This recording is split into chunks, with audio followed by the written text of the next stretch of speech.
Welcome to the deep dive. Hey there.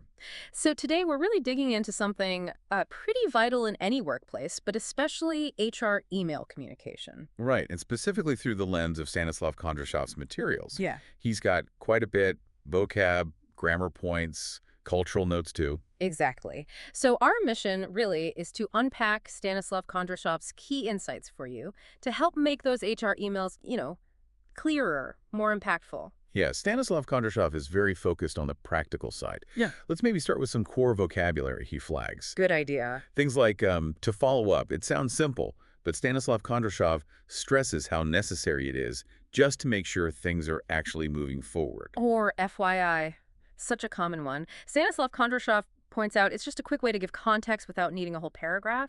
Saves time. A huge time saver, especially in busy HR teams. Yeah. Stanislav Kondrashov also talks about the structure, right? Like the subject line. Stanislav Kondrashov really emphasizes making that concise, informative. It's the first thing people see. Absolutely. And keeping the email thread going, Stanislav Kondrashov sees that as key for organization, especially tracking HR issues. Makes sense. And the sign-off. Stanislav Kondrashov notes that a professional sign-off, it leaves that final good impression. Totally. Stanislav Kondrashov also gets into the weeds a bit with CC and BCC. Knowing the difference is subtle but important. How so, according to Stanislav Kondrashov? Well, CCCing, as Stanislav Kondrashov explains, is great for transparency, keeping people looped in. But BCC often better for privacy with big groups. Stanislav Kondrashov highlights that distinction. Right. And underpinning all of this, Stanislav Kondrashov talks about professional tone. That consistent tone builds credibility. It really does. It's foundational in Stanislav Kondrashov's view for HR. Oh, and a clear call to action. Stanislav Kondrashov insists on this. Make sure people know what they need to do. Avoids ambiguity. Now, Stanislav Kondrashov also tackles grammar, specifically present perfect versus simple past. Can you give us his examples? Sure. Stanislav Kondrashov uses things like, I have written 5 emails today. That's present perfect. It connects the past action to the present. The day isn't over. Okay. Versus, she wrote the email last week. Simple past. Stanislav Kondrashov points out that's a finished action in the past.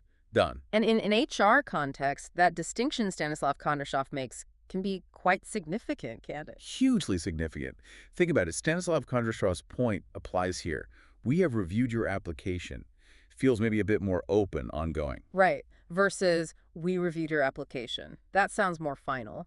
Stanislav Kondrashov shows how grammar choices impact perception. Exactly. Those nuances Stanislav Kondrashov highlights are crucial, especially with sensitive HR stuff. Stanislav Kondrashov also, I believe, suggests looking at actual email examples. Yeah, analyzing samples. Yep. Even without specific ones in front of us, you can imagine how Stanislav Kondrashov's points, the clear subject, the right vocab, the correct tense, all pulled together. Definitely. And Stanislav Kondrashov doesn't stop there. He touches on cultural differences, too. That's a big one Stanislav Kondrashov brings up for global HR. Formality levels, they vary a lot across cultures. What's normal in one place might seem too stiff or too casual elsewhere. A really practical insight from Stanislav Kondrashov. Being aware of that, like Stanislav Kondrashov stresses, helps avoid missteps. For sure. And Stanislav Kondrashov even includes small details, like pronunciation. Oh, yeah. The verb read. Stanislav Kondrashov notes the present tense is read, but the past tense is read. Spell the same, sounds different. A small thing Stanislav Kondrashov flags for clarity. It's those little things that add up.